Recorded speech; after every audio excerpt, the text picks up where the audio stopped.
जय हिंद बच्चों, आप सभी का स्वागत है अपने YouTube चैनल केमिस्ट्री आपकी हैशटैग जियो। तो आज हम सॉल्यूशन चैप्टर के नेक्स्ट लेक्चर के बारे में बात कर रहे हैं। नेक्स्ट लेक्चर हमारे पास है Ross law.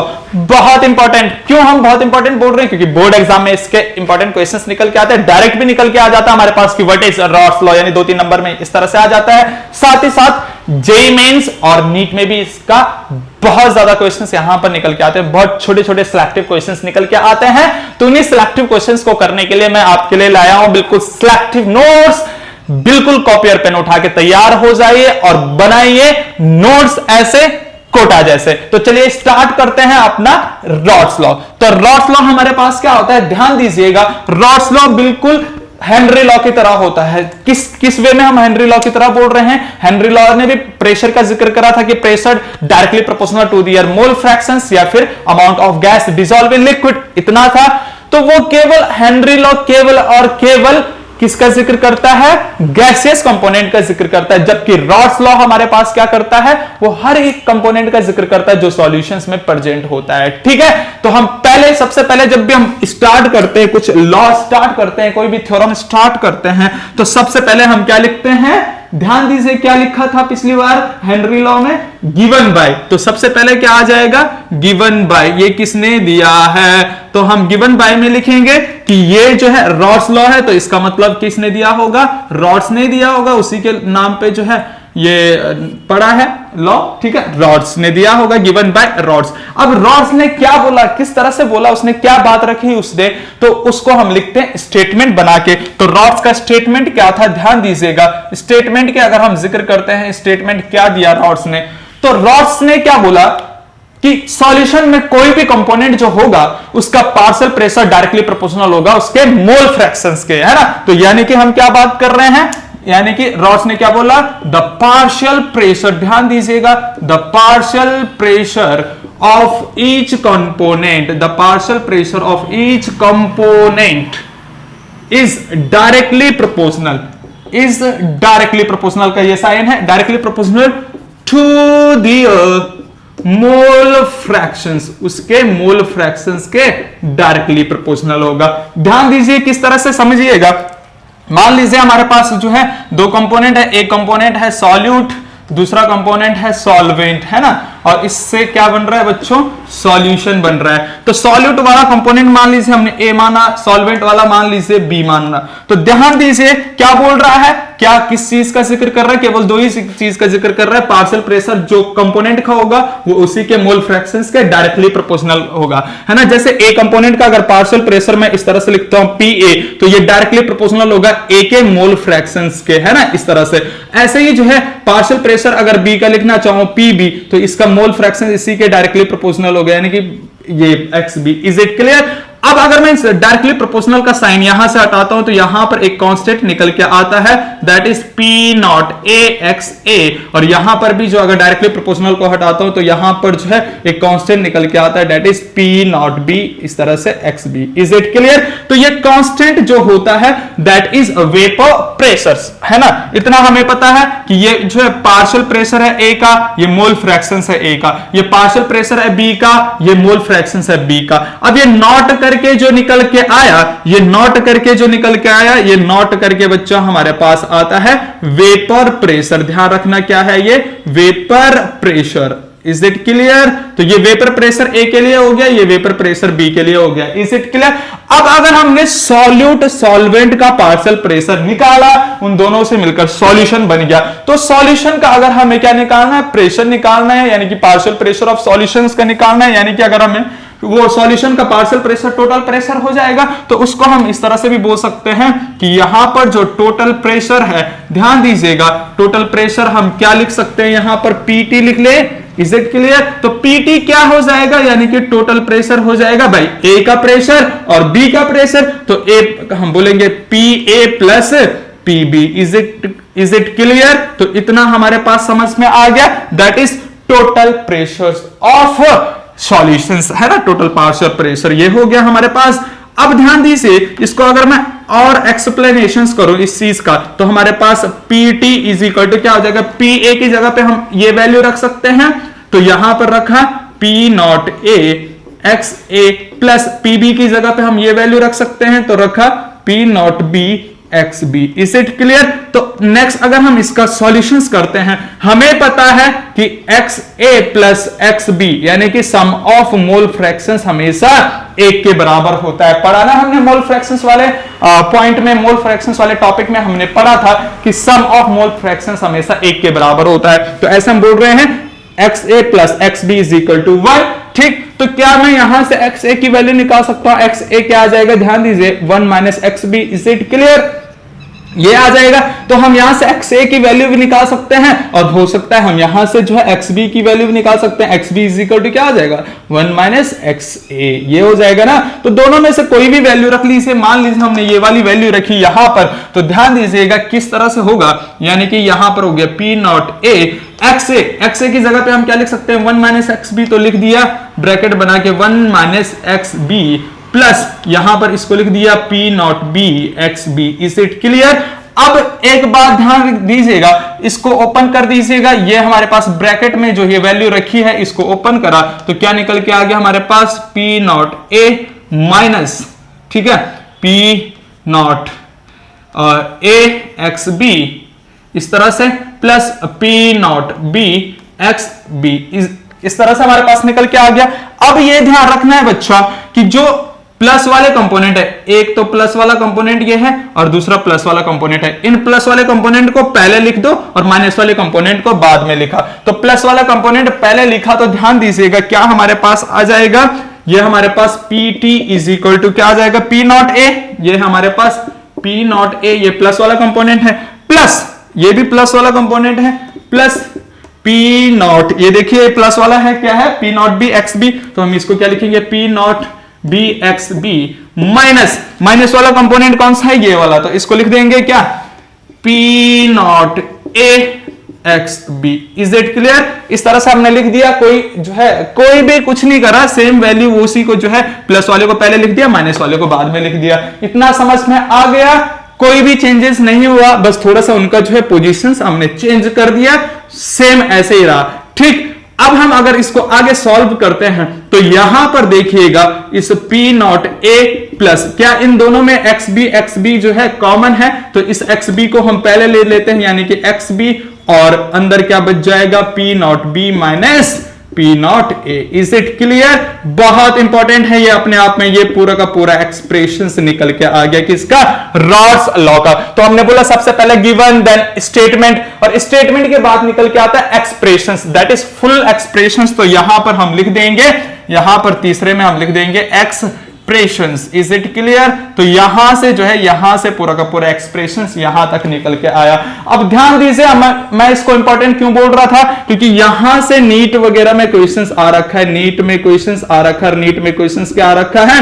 Which one is correct for the Ross law, कि कौन सा इनमें से रॉस लॉ के लिए करेक्ट है। और सबसे पहला ऑप्शन वहां पर दे रखा था P not A plus X B, P not B minus P not A. एक तो ये दे रखा है, दूसरा जो है वहां पर ऑप्शंस दे रखा है P not A plus X B, अंदर ब्रैकेट में जो है इसको चेंज कर दिया P not A minus P not B. ठीक है, इस तरह से। ऐसे ही जो है तीसरा वहां पर दे रखा है बच्चा कि जो है P not B plus x A, P not A minus P not B, इस तरह से वहां पर दे रखा है। Is it clear? और चौथा जो वहां पर ऑप्शंस दे रखा है, चौथा वहां पर ऑप्शंस किस तरह से दे रखा है?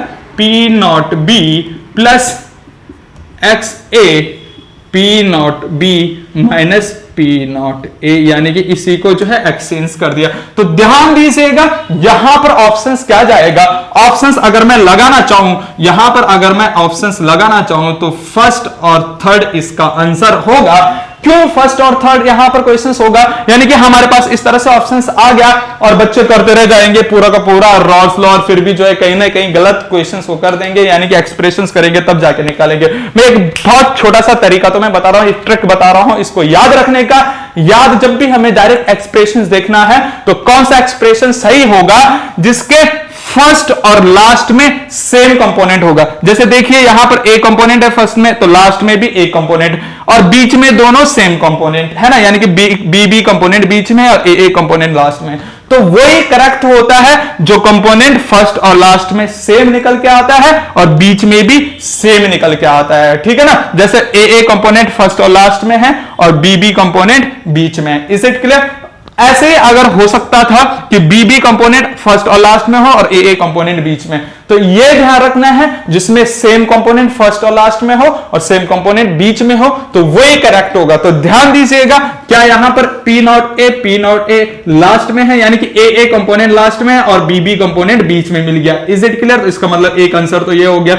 दूसरा हम देखते हैं, दूसरे में देखें पी नॉट ए और यहां पर पी नॉट बी, इसका मतलब ये आंसर नहीं है। तीसरा देखते हैं, तीसरा क्या है, पी नॉट बी है ना, और पी नॉट बी यहां पर फर्स्ट क्लास में, यानी कि बी कंपोनेंट मिल रहे हैं और बीच में ए कंपोनेंट, इसका मतलब ये भी आंसर है।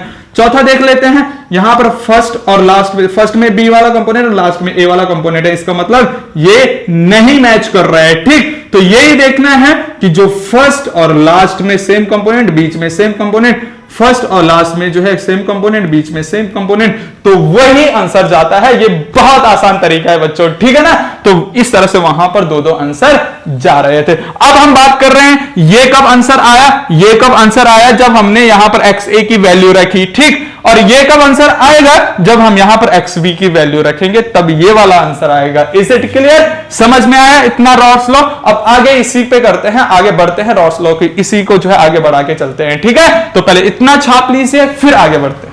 तो नेक्स्ट टॉपिक है हमारे पास type of solutions on the basis of Raoult's law. हमने पहले भी पढ़ा था रॉल्स लॉ के बेसिस पे जो है टाइप ऑफ सॉल्यूशंस दो है। सबसे पहला है आइडियल सॉल्यूशंस और दूसरा होता है नॉन आइडियल सॉल्यूशंस। यानी कि सबसे पहला हम बात कर देंगे आइडियल सॉल्यूशंस, उसके बाद जिक्र करेंगे नॉन आइडियल सॉल्यूशंस। तो ये आइडियल सॉल्यूशंस के बारे में बात करते हैं। आइडियल सॉल्यूशंस क्या होता है?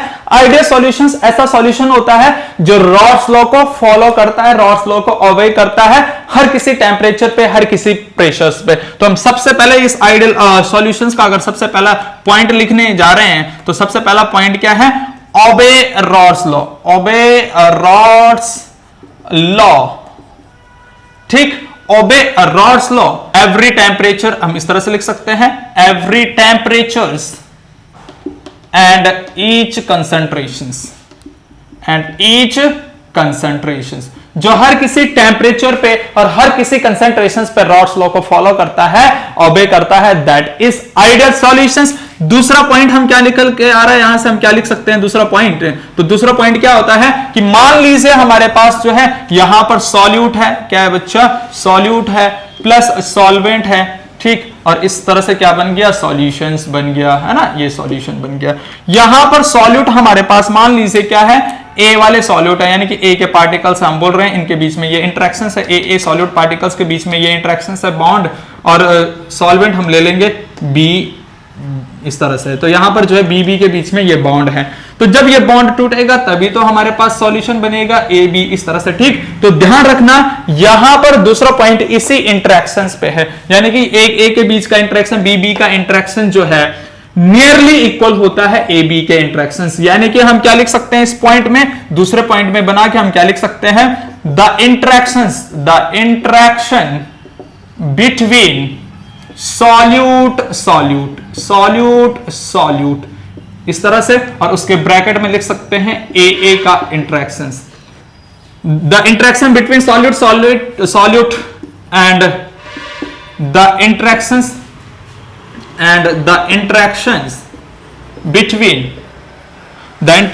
बिटवीन क्या आ जाएगा बच्चा? सॉल्वेंट, है ना, क्या आ जाएगा? सॉल्वेंट, यानी कि B is nearly equal to the interactions between किस के?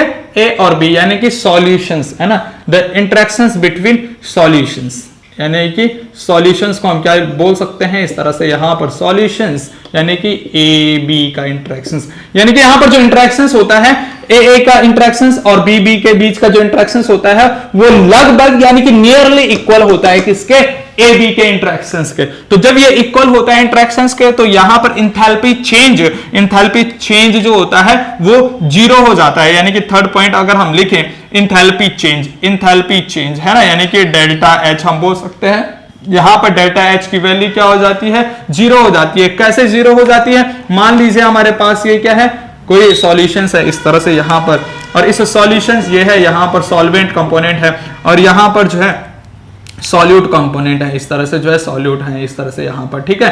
तो सॉल्यूट इंटरेक्शंस, सॉल्वेंट इंटरेक्शन जो है नियरली इक्वल हो जाता है किसके, सॉल्यूशंस यानी ए बी के इंटरेक्शंस के। तो हम बोल रहे हैं कि यहां पर भी जो है इंटरेक्शंस हर जगह सेम होता है, तो इंटरेक्शंस नियरली सेम हो जाता है, तो वहां पर कोई चेंज हमें देखने को नहीं मिलता, डिफरेंस देखने को नहीं मिलता, तो वो डिफरेंस क्या हो जाता है, 0 हो जाता है। तो ऐसे यहां पर इंथैल्पी चेंज भी क्या हो जाएगा, मान लीजिए मैं यहां पर इंथैल्पी मान रहा हूं H1 और यहां पर इंथैल्पी मान रहा हूं H2, तो कोई डिफरेंस ही नहीं है, दोनों नियरली इक्वल है, तो चेंज इन इंथैल्पी क्या होगा, H2 माइनस H1, और जब कोई चेंज नहीं है, जब उनको माइनस करेंगे तो 0 वैल्यू निकल के यहां पर आएगी।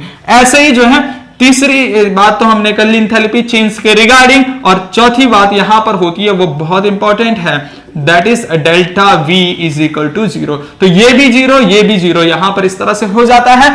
नेक्स्ट बात यहां पर निकल के आता है इसका एग्जाम्पल, ये बहुत इंपॉर्टेंट है, डायरेक्ट क्वेश्चंस पूछ लिया जाता है कि भाई आइडियल सॉल्यूशंस का एग्जांपल कौन सा है इसमें और नॉन आइडियल सॉल्यूशंस का एग्जांपल कौन सा है। तो उसके लिए मैं एक ट्रिक तुम्हें बता रहा हूं, बहुत ही आसान ट्रिक क्या है कि यहां पर जो होगा आइडियल सॉल्यूशंस में जो हमारे पास एग्जांपल होगा, वहां पर दोनों, चाहे सॉल्यूट की बात करें चाहे सॉल्वेंट की बात करें, दोनों ही क्या होने चाहिए, सेम फैमिली से बिलोंग करने चाहिए। तो हम ट्रिक में यहां पर क्या है, दोनों जो है सेम फैमिली बिलोंग करना चाहिए, यानी कि सेम फैमिली से होना चाहिए, same family of solute and solvent, है ना, same family of solute and solvent, यानी कि सॉल्यूट भी उसी फैमिली का होना चाहिए जिस फैमिली का क्या है, सॉल्वेंट है। तो फॉर एग्जांपल यहां पर इस तरह से हम यहां पर एग्जांपल लिख सकते हैं।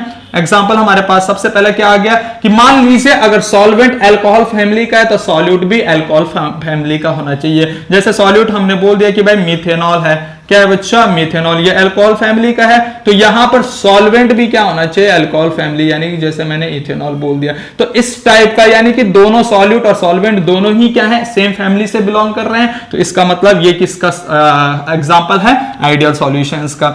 ऐसे ही अगर हम बात करें यहां पर, जैसे हम बात कर लिया क्लोरोबेंजीन, क्या बात कर रहे हैं बच्चों, क्लोरोबेंजीन, तो यहां पर जो है सॉल्वेंट भी क्या होना चाहिए, बेंजीन फैमिली का ही होना चाहिए, जैसे ब्रोमो बेंजीन, क्या है, ब्रोमोबेंजीन। तो हम बोल रहे हैं दोनों ही क्या है, बेंजीन फैमिली का है, तो इस वजह से यहां पर क्या होगा, इस वजह से यहां पर ये दोनों ही क्या है, सेम फैमिली मेंबर है, तो इस वजह से ये एग्जांपल होगा किसका, आइडियल सॉल्यूशंस का, क्योंकि सेम फैमिली में जो है डिफरेंस जो है कुछ भी नहीं होता, यानी कि कोई चेंज नहीं होता, वो इंटरेक्शंस जो है लगभग सेम निकल के आता है, तो तभी जाके ये वैल्यू हमारे पास यहां पर निकल के आती है। ठीक है, ये एग्जांपल हो गया। ठीक, ये कोई नहीं है बेटा, ये तो याद रखने का तरीका है, सेम फैमिली, यानी कि सॉल्यूट भी उसी फैमिली का होना चाहिए, सॉल्वेंट भी उस फैमिली का, और इस तरह से उसके एग्जांपल, फर्स्ट एग्जांपल ये, दूसरा एग्जांपल ये, ऐसे तीसरे एग्जांपल तुम खुद ही भी दे सकते हो, यानी कि जो है दे सकते हो कि भाई जैसे हमने अल्कोहल का दिया, बेंजीन का दिया,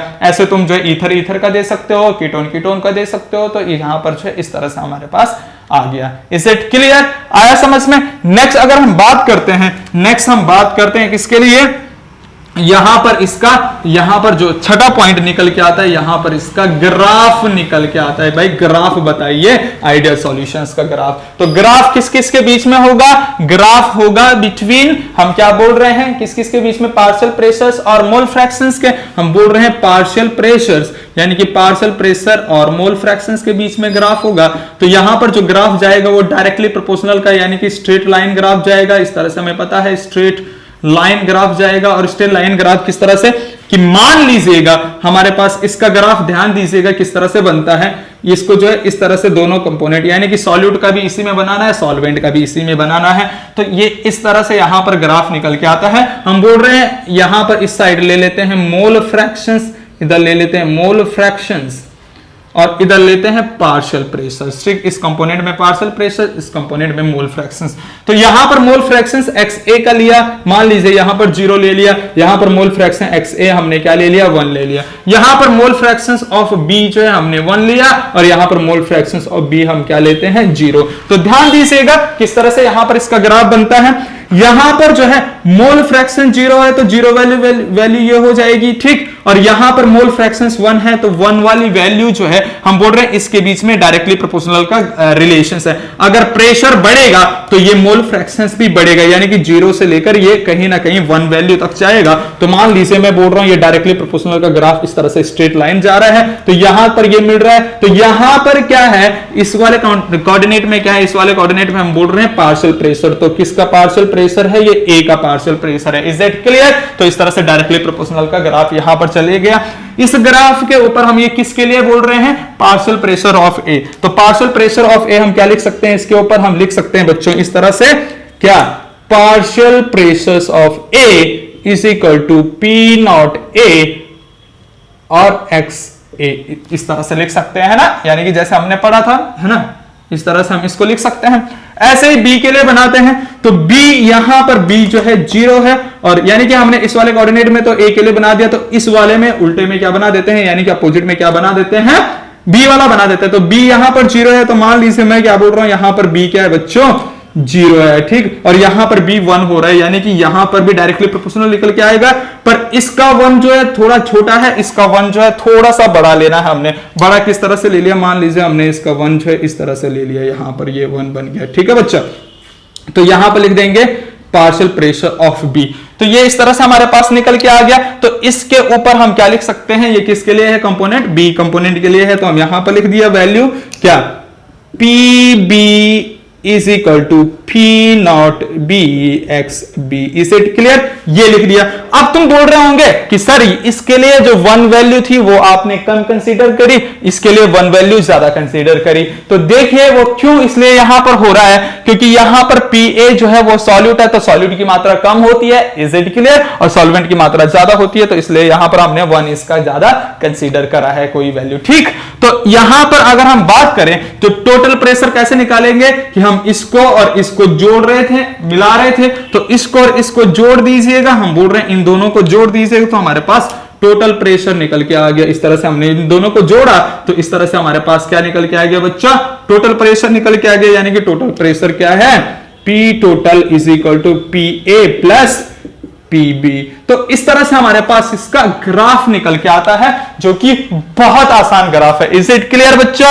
ये ग्राफ आ गया, इसके पॉइंट आ गए, एग्जांपल बहुत इंपॉर्टेंट आता है और इस एग्जांपल को याद रखना है। तो ये हमारे पास हो गया आइडियल सॉल्यूशंस, जो कि रॉट लॉ को जो हर किसी टेम्परेचर, हर किसी कंसेंट्रेशन पे फॉलो करता है। ठीक है, आगे समझ में। अब बढ़ते हैं नॉन आइडियल सॉल्यूशंस की तरफ। पहले इसको छाप लीजिए। दूसरा जिक्र कर रहे हैं यहां पर नॉन आइडियल सॉल्यूशंस का। तो इससे पहले हमने आइडियल सॉल्यूशन पढ़ा। आइडियल सॉल्यूशन में हम क्या बोल रहे थे, कि जो रॉस लॉ को ऑबे करता है हर एक कंसंट्रेशन टेम्परेचर पे, उसी को आइडियल कहते हैं। तो ये उसका अपोजिट हो जाएगा। तो हम सबसे पहला पॉइंट यहां पर क्या लिखेंगे, सबसे पहला पॉइंट लिखेंगे यहां पर कि नॉट ओबे, ये रॉस लॉ को ओबे नहीं करता, not obey Ross law every concentration every temperature, है ना, every temperature and concentration, each concentration, जो हर किसी कंसंट्रेशन पे, हर किसी टेम्परेचर पे जो है रॉस लॉ को फॉलो नहीं करता, उसी को हम क्या कहते हैं बच्चा, उसी को हम क्या कहते हैं, non ideal solutions. Is it clear? अब हम दूसरी बात करते हैं। तो दूसरी बात हमने क्या बोला था, वहां पर हमने क्या लिया था, मान लीजिए हमने वहां पर भी क्या लिया था, इस तरह से सॉल्यूट लिया था और यहां पर सॉल्वेंट लिया था, है ना, और तब जाके क्या बना था, सॉल्यूशंस बना था। ठीक, तो यहां पर हम क्या बोल रहे थे, सॉल्यूट हमने AA लिया था इंटरेक्शंस के लिए, यहां पर सॉल्वेंट हमने BB लिया था इंटरेक्शंस के लिए, और तब जब ये दोनों टूट रहे थे तभी तो AB बन रहा था, तब एक नया रिश्ता जुड़ रहा था, है ना, पुराने रिश्ते तोड़ के जो है तब एक नया रिश्ता बन रहा था AB के बीच में। ठीक, तो ध्यान दीजिएगा अब ध्यान दीजिए किस तरह से हम बात कर रहे हैं, ये इंटरेक्शंस यहां पर क्या हो जाएगा, सॉल्यूट सॉल्यूट इंटरेक्शंस हो जाएगा, यहां पर सॉल्वेंट सॉल्वेंट इंटरेक्शंस हो जाएगा, और सॉल्यूशन में किसका इंटरेक्शन होगा, interaction between solute and solvent. तो यहां पर जो इंटरेक्शंस होता है वो हमारे पास इक्वल नहीं होता, तो हम क्या बोलेंगे, the interactions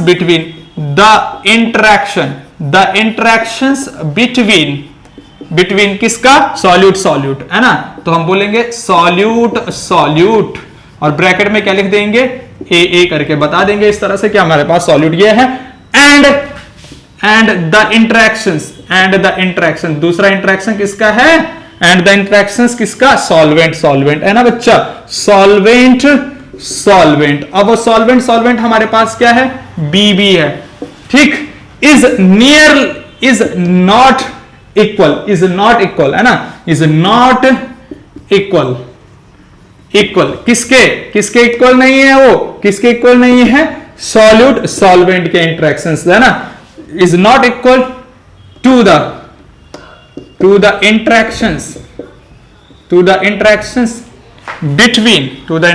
between solute solvent, to the interactions between solute solvent, और ब्रैकेट में हम क्या लिख सकते हैं, ए बी के इंटरेक्शंस के बराबर नहीं होगा। तो जब ये इंटरेक्शंस के बराबर नहीं होगा तो यहां पर जो तीसरा पॉइंट हमारे पास निकल के आएगा बच्चा, वो तीसरा पॉइंट क्या निकल के आएगा कि जो यहां पर डेल्टा एच मिक्सिंग है, यानी कि डेल्टा एक्स मिक्सिंग जो है 0 के बराबर नहीं होगा, यानी कि जैसे हम वहां पर भी पढ़ रहे थे कि ये हमारे पास क्या है, ये हमारे पास सॉल्यूशन है मान लीजिए, ठीक, और इसमें सॉल्यूट पार्टिकल्स है, ये सॉल्वेंट पार्टिकल्स सॉल्यूट पार्टिकल्स इस तरह से यहां पर है, तो यहां पर पार्टिकल्स का इंटरेक्शंस सेम नहीं है, तो सेम नहीं है तो अलग अलग वैल्यू हर जगह आएगी, जब अलग अलग वैल्यू आएगी तो हम बात करेंगे, यहां पर H1 है, यहां पर H2 है, तो डेल्टा H मिक्स क्या आ जाएगा, यानी कि टोटल सॉल्यूशन के लिए क्या आ जाएगा, H2 माइनस H1, और इंटरेक्शंस आर नॉट सेम, यानी कि हम बोल रहे हैं यहां पर क्या बोल रहे हैं बच्चा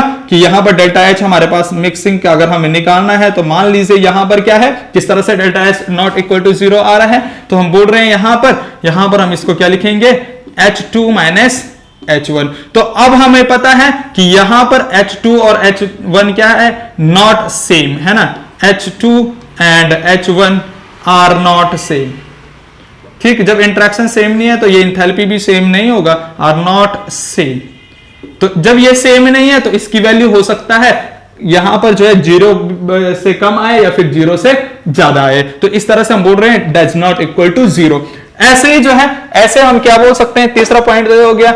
चौथा पॉइंट अगर हम लिखना चाहें तो चौथा पॉइंट हम क्या लिखेंगे इसका, कि डेल्टा वी मिक्स, जैसे हम वहां पर डेल्टा वी मिक्स कर रहे थे तो डेल्टा वी मिक्स भी हम क्या लिखेंगे बच्चों, V2 माइनस V1, ठीक, मान लीजिए यहां पर V1 है और यहां पर V2 है, तो यहां पर V1 और V2 जो है सेम नहीं है, यानी कि डिफरेंट है, हम बोलेंगे V2 and V1 are not same,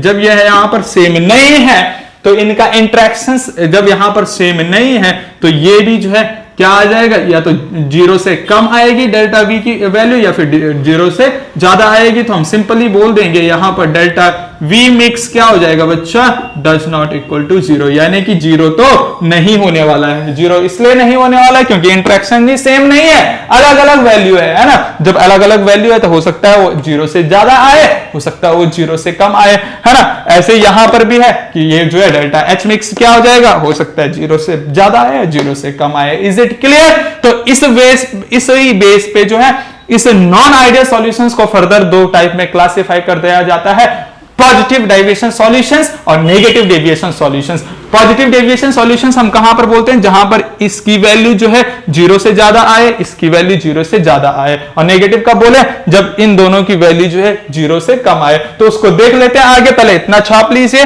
फिर आगे बढ़ रहे हैं। अब हम बात कर रहे हैं कि ये नॉन आइडियल सॉल्यूशंस भी 2 टाइप का होता है। किस तरह से हम बात कर रहे हैं, एक तो पॉजिटिव डेविएशन सॉल्यूशंस, एक नेगेटिव डेविएशन सॉल्यूशन। तो सबसे पहले हम बात करते हैं पॉजिटिव डेविएशंस, यहां पर इस तरह से लिख दिया डेविएशंस सॉल्यूशंस, है ना, और दूसरा लिख लेते हैं बच्चों नेगेटिव डेविएशन सॉल्यूशंस। क्या लिख देते हैं, नेगेटिव डेविएशन सॉल्यूशन। यहां पर हमने लिख दिया negative deviation solutions. Is it clear? ध्यान से सुनना इस बात को, बहुत इंपॉर्टेंटली सुनना ध्यान से। अगर पॉजिटिव डेविएशंस की बात कर रहे हैं, नेगेटिव डेविएशंस की बात कर रहे हैं, तो हम क्या बोल रहे हैं? पॉजिटिव डेविएशन सॉल्यूशंस कब आएगा? जब यहां पर डेल्टा एच की वैल्यू, डेल्टा एच मिक्स की वैल्यू क्या आएगा? Greater than 0। ऐसे ही डेल्टा वी मिक्स की वैल्यू है ना, यानी कि डेल्टा वी मिक्स की वैल्यू भी क्या आएगा? Greater than 0। तो ये जब 0 से ज्यादा आएगा तभी यहां पर पॉजिटिव डेविएशन सॉल्यूशंस होगा। और ऐसे ही यहां पर भी क्या होगा बच्चों? यहां पर क्या होगा? ये वैल्यू 0 से कम होनी चाहिए, यानी कि डेल्टा एच मिक्स यहां पर less than 0 and delta we mix भी यहां पर यानी सॉल्यूशंस के जो है क्या होना चाहिए? लेस देन 0, तभी यहां पर negative value, negative deviation solutions निकल के आएगा।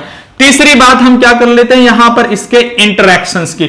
अगर हम बात करें सॉल्यूट सॉल्यूट इंटरैक्शंस, यानी कि सॉल्यूट सॉल्यूट हम क्या बोल रहे थे कि द इंटरैक्शंस सॉल्यूट सॉल्यूट, यानी कि ए का जो इंटरैक्शंस एंड बी का इंटरैक्शंस, यानी कि solute solute interactions and solvent solvent interactions is greater, यहां पर ग्रेटर होगा किससे?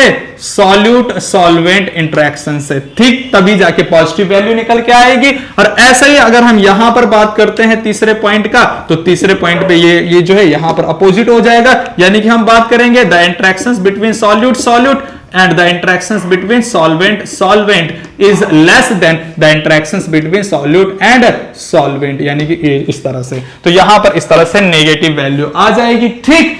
नेक्स्ट बात हम करते हैं कि जब यहां पर इंटरेक्शंस का इस तरह से हो रहा है बात, यानी कि इंटरेक्शंस इस तरह से यहां पर देखने को मिल रहा है, तो यहां पर क्या होता है बच्चों कि यहां पर क्या होता है? वेपर प्रेशर हो जाता है कम और बॉइलिंग टेम्परेचर हो जाता है ज्यादा। तो हम यहां पर बात कर रहे हैं, बहुत इंपॉर्टेंट, इसको मैं स्टार लगा देता हूं। स्टार इसलिए क्योंकि यहां से क्वेश्चंस आता है कि यहां पर जो बॉइलिंग पॉइंट है वो ज्यादा हो जाता है एंड वेपर प्रेशर क्या हो जाता है? कम, है ना? इनका एक दूसरे के साथ इनवर्सली प्रोपोर्शनल वाला रिलेशन है, हमने पिछले लेक्चर्स में भी पढ़ा था। ऐसे ही जो है यहां पर चौथा पॉइंट हम किस तरह से लिख देंगे बच्चा कि यहां पर ये क्या हो जाएगा? बॉइलिंग पॉइंट हो जाएगा, यहां पर क्या? कम, यहां पर बॉइलिंग पॉइंट हो जाएगा कम एंड वेपर प्रेशर हो जाएगा क्या बच्चा? ज्यादा। Is it clear? आया समझ में? नेक्स्ट हम बात करते हैं, पांचवी बात करते हैं यहां पर इसके एग्जाम्पल की। एग्जाम्पल बहुत इंपॉर्टेंट है, इसके एग्जाम्पल को भी याद करने का यहां पर तरीका यानी कि ट्रिक्स है, वो ट्रिक्स इस तरह से याद रखना है कि आइडियल सॉल्यूशन हम सेम फैमिली का जिक्र कर रहे थे, यहां पर पॉजिटिव डेविएशन सॉल्यूशंस में हम किसकी बात करेंगे बच्चा? डिफरेंट फैमिली का जिक्र करेंगे, यानी कि different family member, different family of solute and solvent, family of solute and solvent, solute and solvent, यानी कि जो है solute भी अलग फैमिली का होना चाहिए, solvent भी अलग फैमिली का होना चाहिए। ये याद रखने का तरीका है एग्जाम्पल। तो हम किस तरह से यहां पर एग्जाम्पल लिख सकते हैं? मान लीजिए सबसे पहला एग्जाम्पल हमारे पास किस तरह से, तो हम मान लीजिए यहां पर सबसे पहला एग्जांपल क्या आ जाएगा बच्चा? सबसे पहला जैसे हमने लिया इथेनॉल, यानी कि अल्कोहल फैमिली का जो है हमने ये सॉल्यूट ले लिया, तो हम सॉल्वेंट किसी दूसरी फैमिली का लेना है। मान लीजिए हमने ये एसीटोन ले लिया, कीटोन फैमिली का ले लिया, यानी कि एसीटोन। तो ये जो हमारे पास डिफरेंट डिफरेंट फैमिली का निकल के आया, तो ये हो जाएगा पॉजिटिव डेविएशन सॉल्यूशंस। ऐसे दूसरा एग्जांपल भी ले लो, मान लीजिए क्लोरोबेंजीन हम ले रहे हैं, क्लोरोबेंजीन, है ना, और यहां पर हमने जो अल्कोहल फैमिली का ले लिया, मान लीजिए इथेनॉल। तो ये दोनों ही क्या हो गए? डिफरेंट डिफरेंट फैमिली का है। तो इस वजह से क्या है, ये एग्जांपल है किसका? पॉजिटिव डेविएशन सॉल्यूशंस का। Is it clear? और छठा जो इसका पॉइंट आता है वो very very important, that is graph. क्या आएगा इसका? ग्राफ। तो ग्राफ समझ लीजिएगा, हम ग्राफ बात करते हैं पॉजिटिव डेविएशन सॉल्यूशंस का ग्राफ। तो हम इस तरह से वहां पर भी ग्राफ बना रहे थे आइडियल सॉल्यूशन का, और जो है इस तरह से हमने बनाया था। यहां पर हमने इस कोऑर्डिनेट में मोल फ्रैक्शंस लिए थे बच्चा, मोल फ्रैक्शंस, यहां पर मोल फ्रैक्शंस ले लीजिएगा, है। और यहां पर मोल फ्रैक्शंस हम किसका ले रहे हैं? XA = 0, यहां पर XA जो है क्या ले रहे हैं? 1। यहां पर XB क्या ले रहे हैं? यहां पर XB ले लेंगे 1 और यहां पर XB ले लेंगे 0। तो इस तरह से पहले जिस तरह से हम आइडियल सॉल्यूशंस का ग्राफ खींच रहे थे, वो उसी तरह से ग्राफ खींचना है। यहां पार्शियल प्रेशर, तो ग्राफ हम किस तरह से खींच रहे थे? यहां से जो है 0 से जो है वैल्यू जा रही थी A की तरफ, है ना, और इस तरह से जो है यहां पर ये आ गया था PA, और ऐसे ही जो है यहां से 0 से वैल्यू आ रही थी B के लिए और यहां पर आ गया PB। Is it clear? अब जो है हम क्या बोल रहे थे कि अगर टोटल हो जाए तो टोटल यहां से ये हो रहा था, वहां पर आइडियल सॉल्यूशंस, तो पहले आइडियल की तरह बनाना है, बिल्कुल सेम टू सेम आइडियल की तरह बनाना है। अब क्या करना है कि ये तो आइडियल का है, अब पॉजिटिव डेविएशन सॉल्यूशंस क्या होगा, ये आइडियल का है मतलब जहां पर वैल्यू 0 0 है, तो पॉजिटिव का मतलब है ये थोड़ा इंक्रीज हो जाएगा, थोड़ा बढ़ेगा, तो वो इंक्रीज किस तरह से होता है, उसको इंक्रीज हम इस तरह से दिखाते हैं बच्चों कि ये हो रहा है इस तरह से इंक्रीज, यानी कि ये इस तरह से इंक्रीज हो रहा है। यहां पर रेड पेन में चला रहा हूं, है ना, देखिएगा ये इंक्रीज हो गया इस तरह से। ऐसे ये बी वाला भी इंक्रीज होगा, ऊपर बढ़ेगा इस तरह से, ये बी वाला भी इंक्रीज हो गया इस तरह से, है ना, ये इस तरह से इंक्रीज हो रहा, ओवरऑल भी क्या हो जाएगा, ये इंक्रीज हो जाएगा, दिख रहा है ना, ये ओवरऑल भी इंक्रीज हो जाएगा हमारे पास इस तरह से। तो ये हमारे पास निकल के आ गया। तो ये वाला किसका है, ये वाला है ए वाले का, तो हम बोल रहे हैं ये ए कंपोनेंट है, P A is equal to, यहां पर लिख देंगे P not A X A, और ये वाला कंपोनेंट है बी का, तो इस पे क्या लिख देंगे हम, क्या लिख देंगे, P B is equal to P not B X B, और ये टोटल बन गया ऊपर वाला, है ना, तो ये टोटल वाले पे हम क्या लिख देंगे, P total is equal to P A plus P B. Is it clear? तो इस तरह से हमारे पास क्या आ गया, पॉजिटिव डेविएशन सॉल्यूशंस आ गया। अब हम बात करते हैं नेगेटिव डेविएशन सॉल्यूशंस की। तो नेगेटिव डेविएशन सॉल्यूशन का हम जो है 5वें पॉइंट पे एग्जांपल याद रखते हैं। तो एग्जांपल में भी यहां पर मैं ट्रिक बताऊंगा तुम्हें।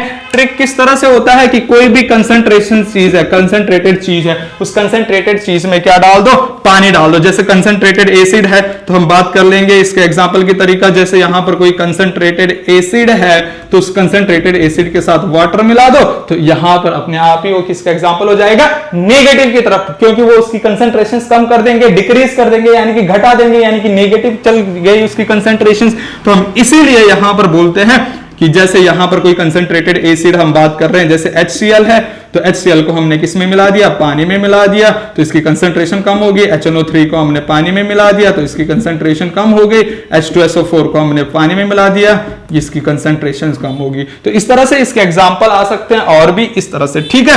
अब जो है नेक्स्ट इसका निकल के आता है हमारे पास ग्राफ, और ग्राफ बहुत इंपॉर्टेंट है।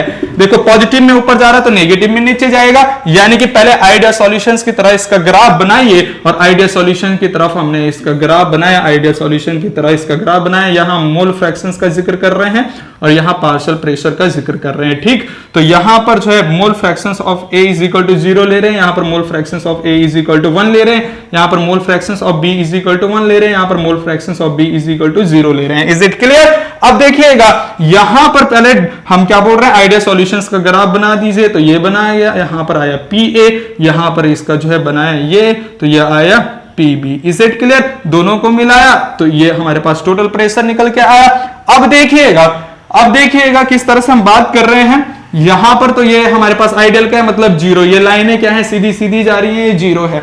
अब जो है पॉजिटिव का हमने जो बोला कि वो ऊपर की तरफ जाएगा, तो नेगेटिव का डाउनवर्ड जाएगा, यानी कि नीचे की तरफ जाएगा। वो किस तरह से जाएगा कि इस तरह से ये जो है PA कंपोनेंट जो है नीचे चले गया इस तरह से, और PB का जो है ये भी नीचे चले गया इस तरह से, और ओवरऑल भी नीचे चले गया इस तरह से। Is it clear? तो ये हमारे पास आ गया, ठीक है बच्चों, ये इस तरह से जो है नीचे चले गया, और इस तरह से हमारे पास यहां पर निकल के आ गया, क्या यहां पर निकल के आ गया, ये हमारे पास PA के लिए है। तो हम अब इस रेड लाइन पे लिख देंगे PA is equal to P not A X A, और इस रेड लाइन पे लिख देंगे PB is equal to P not B X B, और इस ओवरऑल वाली रेड लाइन पे लिख देंगे P total is equal to PA plus PB। Is it clear? आया समझ में? तो इस तरह से यहां पर हमारे पास पॉजिटिव और नेगेटिव डेविएशन सॉल्यूशंस हो गया, और ये पूरा का पूरा हमारे पास रॉस लॉ हो गया। नेक्स्ट लेक्चर में हम जिक्र करेंगे कॉलिगेटिव प्रॉपर्टीज की। तो इतना समझ में आया, छाप लीजिए। कहीं डाउट रह गया हो तो कमेंट सेक्शंस में जरूर पूछना। वैसे तो मैं डाउट कोई छोड़ा नहीं है, पर फिर भी अगर रह गया हो तो जरूर पूछना, मैं वहां पर तुम्हारे डाउट्स को क्लियर करूंगा। Is it clear? छापिए।